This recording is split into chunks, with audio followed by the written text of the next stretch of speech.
Salah satu jalan yang bercabang dari Tapah akan membawa kita ke Pekan Cenderam.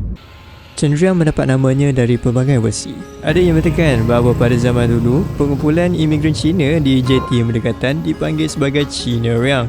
Malah ada juga yang mengatakan bahawa Cenderam adalah gabungan antara cantik dan liang yang membawa maksud yang sama dalam bahasa Melayu dan bahasa Cina. Walaupun Cenderam adalah satu pekan yang kecil, tapi bagi aku dia satu pekan yang riang dan ria, sesuai dengan namanya. Apabila kamu datang ke sini, kamu boleh rasa macam kamu berpatah balik dalam masa silam dengan kedai-kedai yang masih lagi mengekalkan identiti tradisional suatu ketika dahulu. Masa aku dekat sini, sempat aku singgah dekat satu kedai runcit yang dijaga oleh Uncle Yu. Yang menariknya, Uncle Yu masih lagi menggunakan abacus untuk membuat kira-kira. Suasana macam ni dah memang payah nak cari dekat bandar, disebabkan banyak kedai-kedai runcit macam ni didominasi dengan kedai runcit franchise. Satu benda yang menjadi tanda tanya kepada teman ialah apa fungsi liang-liang kat atas tu kan. Mula-mula teman ingat untuk pengudaraan je. Rupanya fungsinya adalah untuk tarik barang juga. Tapi itulah, ada satu benda lagi yang nostalgia bagi aku lah. Bila kita nak ambil barang yang tinggi-tinggi sangkut atas kat bumbung tu, kena guna kayu panjang semua. Pekan Cenderam ni sebenarnya pintu gerbang kepada satu tarikan utama di daerah Batang Padang. Seperti video-video yang lain, aku rasa memang banyak kali dah aku cakap jalan-jalan dekat Batang Padang ni memang khas untuk yang suka layan kona. Tapi bila sampai ke destinasi, aku berjumpa dengan abang long kawasan dekat sini. Hai. Tahu-tahu bila dah masuk kat dalam pintu tu, udah kena berkardio pula.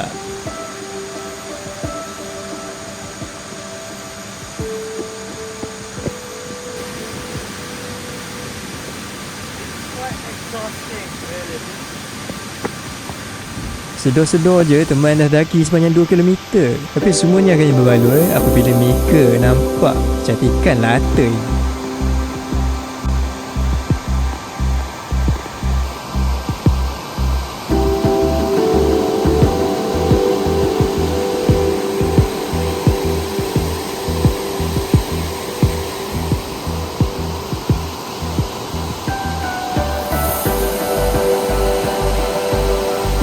Latte Kinjal ni sebenarnya satu latte yang besar, sehingga kan kalau kamu naik highway dari arah selatan, kamu boleh nampak latte ni kat gunung. Apatah lagi bila kamu tengok depan mata sendiri.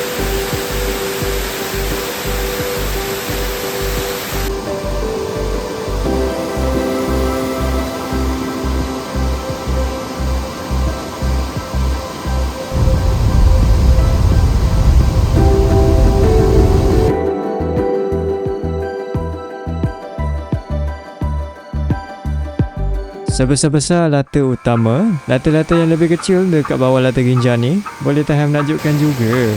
Tengah asyik teman nak kejar latte besar tu, nasib tak terlepas pandang latte-latte lain.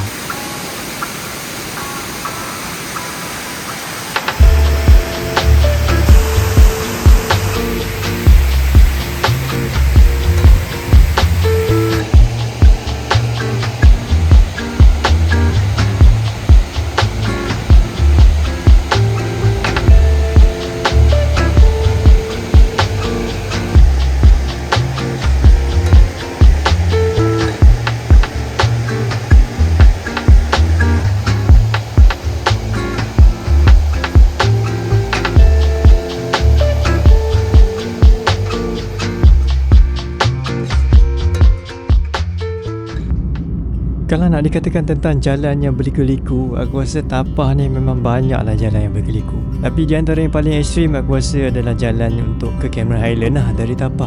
Tapi inilah hanya salah satu jalan yang akan membawa kita kepada destinasi Kuala Wharf, iaitu satu taman ekopelancongan yang mempunyai jambatan titi gantung di sepatan sungai yang luas.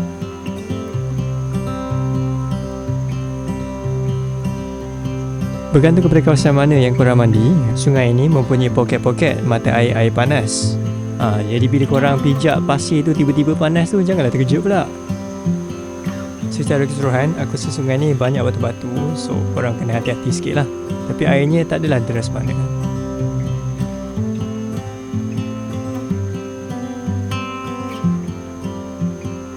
Jadi kita akan meneruskan perjalanan untuk ke destinasi seterusnya, kita akan jumpa dengan satu lata yang terletak di tepi jalan sahaja, iaitu Lata Iskandar. Disebabkan lata ini satu lata yang mudah diakses dan terletaknya di atas jalan Gangguan Tapak, ianya bukan satu hidden gem lah. Walaupun fasad Lata Iskandar tidak semegah fasad Lata Kinjam, tapi saiznya yang lebih kecil membuatkan ianya lebih senang untuk menghayati keseluruhan lata ini.